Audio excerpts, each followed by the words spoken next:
এমনি শরীরটা ভালো আছে আপনার? শরীর ভালো আছে খোকা। ইসিজি করে দেখলাম, এক্সরে করি, আল্ট্রাসাউন্ড, শরীর ভালো, সমস্যা ইসিজি নেই। করেছেন কেন? ইসিজি ওই যে আমার বড় ছেলেটা শোনে না, একটু বুকের মধ্যে ব্যথা করলো আপনি ইসিজি করতে পাঠাই দিলে। ও আচ্ছা। তোমার শরীর ভালো আছে? হ্যাঁ আমার শরীর ভালো আছে। কি করে বুঝলি তোমার শরীর ভালো? তুমি কি আর ইসিজি করি চাও? তা আমার তো এমনি অসুবিধা না তো। তারপরেও বলা যায় না।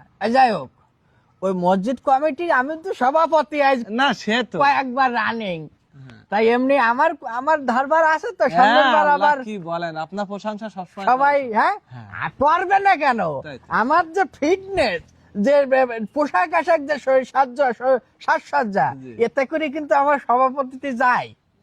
না তা তো যায়, আপনি তো সুদিন এখন। হ্যাঁ, আমার বাপ চাচা দাদাদের কাছে গল্প শুনেছি, এক সময় মানুষের ভুইতি জোন খাইতেছেন ধোঁয়া দেয় একেবারে, সে কষ্টটা তো আর নেই এখন, তাই না?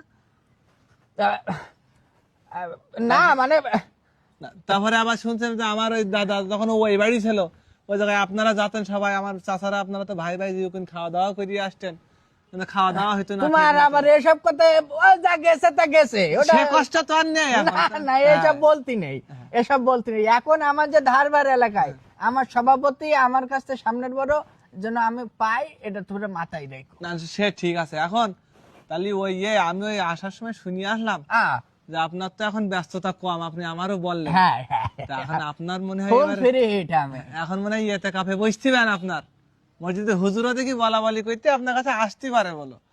হ্যাঁ হ্যাঁ? হ্যাঁ, আমার আপনার কাছে আসতে পারে, ইতে কাফে বসতে হবে। তুমি চলে যাও খোকা, ওটাই যাবো। রাগ করলেন? না না, আমার শরীর ভালো লাগছে না। ভালো থাকেন চাচা যা, তাহলে। হ্যাঁ আচ্ছা যা। ঠিক আছে।